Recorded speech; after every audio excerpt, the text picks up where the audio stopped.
क्योंकि जिस प्रकार ब्रह्मा जी सृष्टि की उत्पत्ति करते हैं, उसी प्रकार गुरु भी अपने शिष्य में अच्छे जो संस्कार है उनकी उत्पत्ति करते। गुरु विष्णु का कार्य है इस संसार की पालना करना, चराचर जीव की रक्षा करना विष्णु का कार्य है।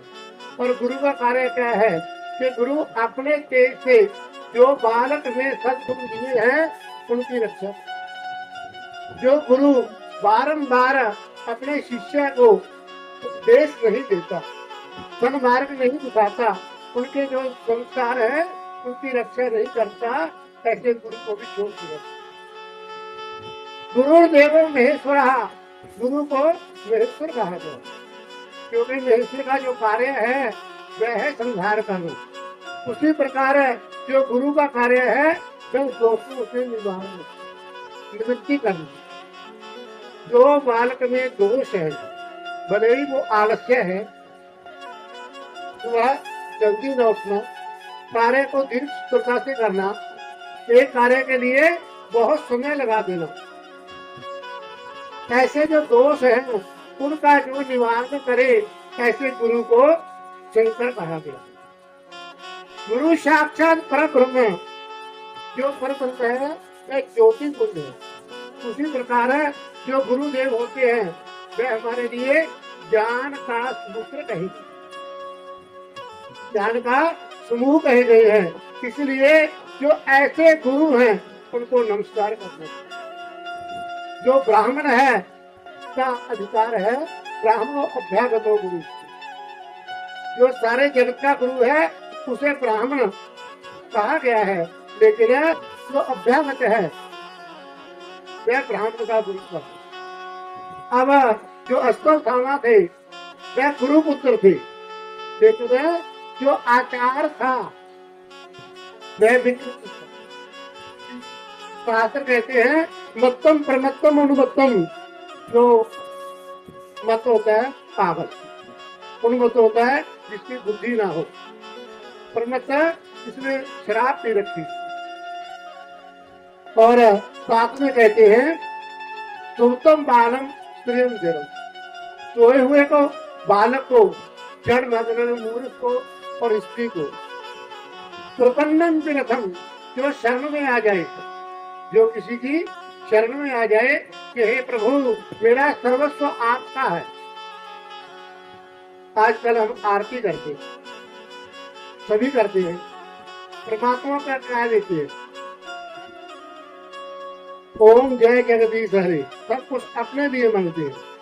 भक्त जनों के संकट क्षण में दूर कर, अपने लिए नहीं। जो ध्यावे, ध्याने वाला कौन है? मैं हूँ। फल पावे, तो आपका जो फल है उसको प्राप्त, भगवान को तो कुछ नहीं दूँ। एक आखिरी टेक है, जो कुछ है सो तेरा, तेरा तुझको अर्पण, क्या लागे मेरा। अंत में जाकर के तेरे भगवान को समर्पित करते हैं, कहते आरती भगवान की और मांगते खुद। ऐसे ही जो अश्वत्थामा जी थे, उन्होंने देखा सारा दिन युद्ध करने के बाद भी जब विजय प्राप्त ना हुई तो रात को सोए हुए जो पांडव के पुत्र थे उनका विनाश, उनको मार दिया। अब जो द्रौपदी के पुत्र मरे, माता को कब दुख होता। हमारे पंजाबी का एक कवि है मां भरगा का श्यामा बुढ़ा, मैनू नजर न आवे, लेके जिस तो शां उधारी, रब ने स्वर्ग बनाए, ऐपर पढ़ो दुनिया दे गुट्टे, जड़ सुत्तियां मुड़ जांदे, ऐपर फुल्लां दे मरजाया ये गुट्टा। सारे जिन्हें प्रकृति बनाई है ना परमात्मा ने, जो जड़ कट्टी जाती है उदो सुखती है, लेकिन माता एक ऐसा पेड़ा है, ऐसा वृक्ष है जो पत्ते सूखने के बाद, फल टूटने के बाद है। जो द्रौपदी थी जब उसके पुत्रों का, अश्वत्थामा ने निर्दोषों का जब शिव में शयन कर रहे थे, शास्त्रों के विरुद्ध क्या करके उनका संहार। तो माता विलाप करने लगी, पाही पाही महाजोगी देव देव जगतपते, ये जगत के स्वामी, ये पालनहार। दुख में व्यक्ति किसे याद करता है? दुख में व्यक्ति ईश्वर को याद करता है। दुख में सिमरन सब करे, सुख में करे न कोई, जो सुख में सिमरन करे सुख काहे को। यदि हम उस परमात्मा का सिमरन सुख में करते रहे तो हमें सुख आने की संभावना है, सुख आता ही नहीं। लेकिन जो हमारी जीवा है, भले ही हमारे बस में है, नाम भगवान का सुलभ है, फिर भी दिया नहीं जाता। जो मन है वह बड़ा महायोगी देव देव जगतपते, हे जगत के स्वामी, सारे जगत की रक्षा करने वाले, आज मेरी रक्षा। तो क्या था, भगवान आए, अर्जुन साथ में है, रथ में बैठे हुए हैं। जब पुत्रों के शोक का पता चला कि हमारे पुत्र मारे गए, तो अर्जुन ने प्रतिज्ञा कर दी कि देवी चिंता ना करो, जिसने आपके पुत्रों का वध किया है, इसे सोए हुए शास्त्र के नियम का उल्लंघन करके आपके पुत्रों को सोए अवस्था में, क्योंकि सुप्तम बालम प्रेम जड़म, सोए हुए को, बालक को, स्त्री को और जड़ को, मूर्ख। यदि कोई मारता है तो कहते हैं ब्राह्मण की जो हत्या है उसका पाप। यह जिसने भी किया है वह सूर्यास्त के पहले जो उसका वध कर दिया। कृष्ण जी सारथी बन गए और अर्जुन रथ पे विराजमान होकर के चल पड़े। अब जो अश्वत्थामा जी थे उन्हें भी पता चल गया कि अर्जुन ने प्रतिज्ञा कर ली। अब उन्होंने क्या किया, आगे के जो रथ है वह अश्वत्थामा का है और पीछे भगवान कृष्ण अर्जुन को लेकर के गया। जब रथ पास में आए तो अश्वत्थामा जी ने जो अपना ब्रह्मास्त्र था, ब्रह्मास्त्र का क्या है कि एक बार यदि ब्रह्मास्त्र चल जाए तो सारी सृष्टि का नाश कर। जब उस ब्रह्मास्त्र का तेज अर्जुन के पास आया, मुंतदाम छोड़िए छोड़िए, यह जो तेज है यह मुझे सारा, क्योंकि इतनी गर्मी थी, इतना तेज था। कृष्ण जी से अर्जुन ने पूछा कि महाराजा यह क्या है? तो भगवान कहने लगे कि आत्म रक्षा के लिए, अपने आप को बचाने के लिए यह जो अश्वत्थामा था उसमें ब्रह्मास्त्र। अब वो इसे वापस बुलाना भी नहीं जानता, जो पहले के हमारे अस्त्र होते थे। भले ही वह पशुपति अस्त्र है, वैष्णव अस्त्र है, क्या ब्रह्मास्त्र है, वह मन की गति से चलने वाले। उन्हें मंत्रों से अभिमंत्रित करके जैसे छोड़ा जाता था, ऐसे ही उन्हें वापस नहीं लाया। लेकिन जिस दिन गुरुद्रोण ने एक शिक्षा दी थी अस्त्र को वापस बुलाने की, तो उससे दोस्तों भावा थे वे विद्यालय में गए थे। क्योंकि विद्या एक ऐसा धन है जो कोई घटा नहीं।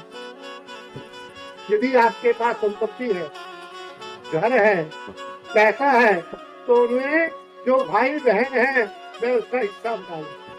न चोर हारन न राजहारन न भ्रातृ भजन न च भारकारी व्याकृते वर्धते विद्याधनम सर्वधनम प्रधानम। जब विद्याधन अब प्राप्त होता है तब गुरु की नहीं, लेकिन जिस दिन जो ज्ञान दिया गया,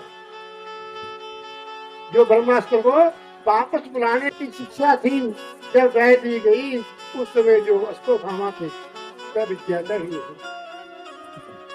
कृष्ण ने कहा कि अर्जुन मैं इसे वापस बुलाना नहीं जानता, इसलिए तू अपना जो ब्रह्मास्त्र है वह साध उसके द्वारा ये दोनों ब्रह्मास्त्रों को पाते। क्योंकि यदि यह ब्रह्मास्त्र अपना विकराल रूप धारण कर गया तो यह सृष्टि का नाश हो, बिना अर्थ के, बिना कारण के ये जो सृष्टि है ये विनाश को प्राप्त हो गई।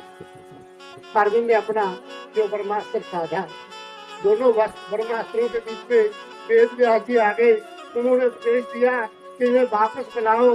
अर्जुन ने अपना जो वापस बुलाया, उसके बाद जो अश्वत्थामा थे उन्हें बांध करके घर ले आए। अब जितने माता के पास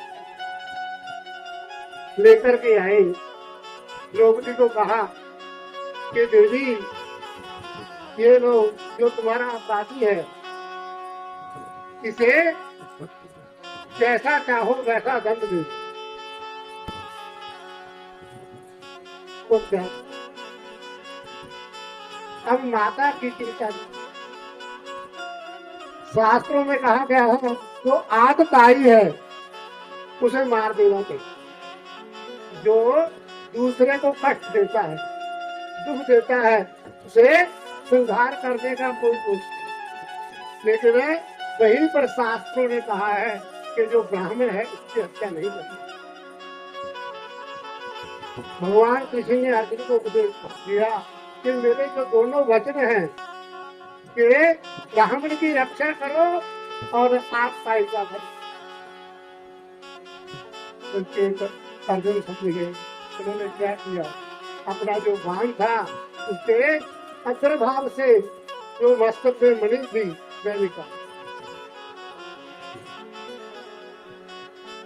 क्योंकि मानो ही महतान धन। शास्त्र कहते हैं अधमा धन इच्छांति धनम नानम मध्यमा उत्तमा मानव इच्छांति मानो ही महतान धन। जो नीच लोग है ना वह धन चाहते हैं कि हमें धन की प्राप्ति, भले ही उसके लिए हमें कैसा भी कुकर्म करना पड़ जाए, ये तो हमें धन मिले तो धन चाहते। लेकिन धन मानम की मध्यमा, धन और मान, धन भी मिले और वह सत्कार का हो, अच्छे कर्मों से प्राप्त हो, वह बदन लोग हो। उत्तमा मानव इच्छा की जो उत्तम लोग हैं वह केवल मान चाहते हैं, मानो ही महतान धन, क्योंकि मान ही सबसे बड़ा है। तब जब जो मणि थी वह लोक से निकाली, कहते ब्राह्मण की हत्या ना करो, केवल ब्राह्मण का अपमान कर दो। कीर्ति क्या भी भूतानी मरना गतिरिच्यते। भगवान ने गीता में लिखा है कि जो अपकीर्ति है, अपमान है, वह मरण से कई गुना जो ज्यादा फल देता, क्योंकि मरने से जो जीव की आत्मा है वह एक बार में निकल जाए। जो अपमान है, जब जब वो व्यक्ति सामने आएगा तब तक अपमान निकलेगा। एक बार नहीं, अपमान किया व्यक्ति 1000 बार मरता। इसलिए अश्वत्थामा को मणि निकाल करके मुंडन करके छोड़ दिया, क्योंकि द्रौपदी की जो वाणी थी, मार रोदत जननी गौतमी पति देवता। कहा कि पति देव इस प्रकार अपने पुत्रों के शोक में मैं दुखी हुई हूँ।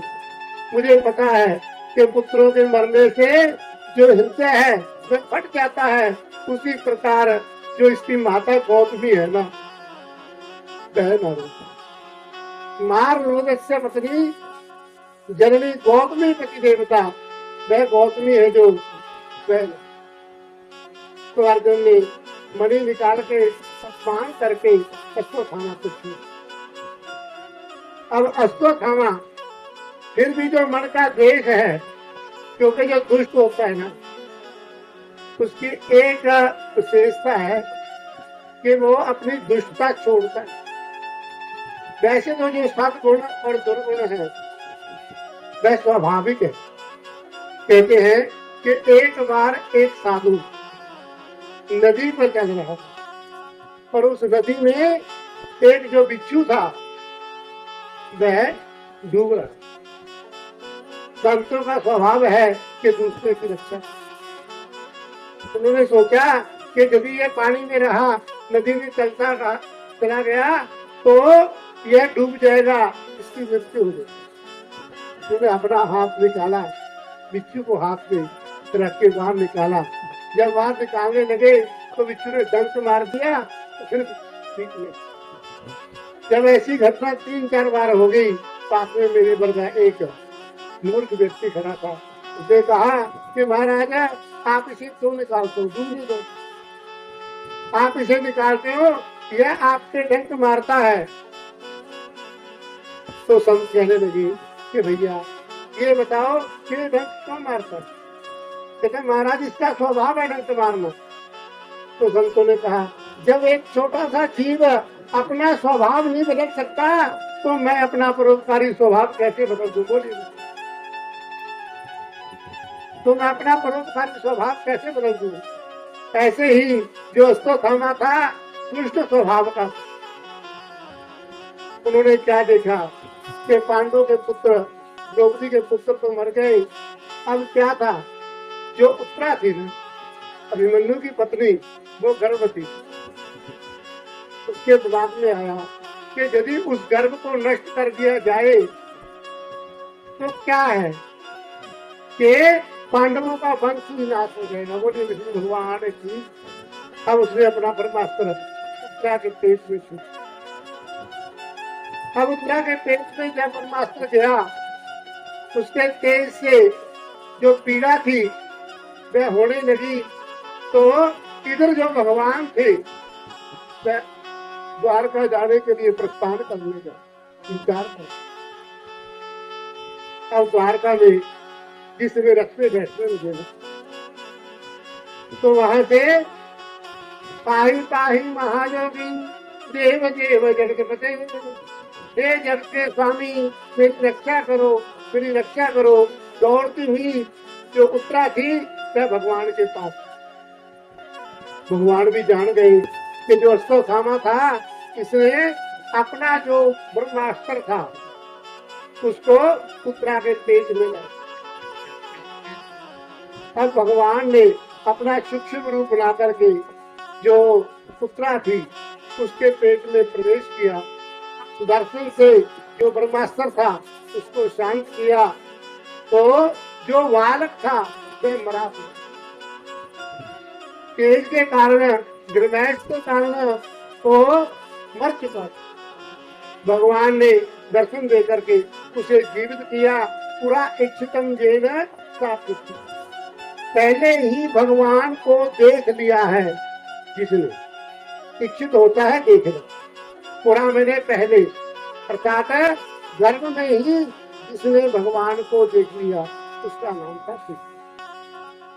परीक्षित का जन्म हुआ। भगवान ने नाम सोचता कर दिया कि इसका नाम परीक्षित। धीरे धीरे समय बीतता चला गया और जो पांडव थे उन्होंने अपना जो पुत्र पौत्र था जो परीक्षित वह जवान हो। जो गुण राजा के कहे गए वह उसमें संपन्न था। अपनी राज्य गति उनको देकर के वन की ओर प्रस्थान कर स्वर्ग की ओर जब प्रस्थान किया। वैसे इसकी कथा बहुत बड़ी है और इस राजा परीक्षित अपनी प्रजा का जो पालन था ना वो बड़े ही शासक भाव से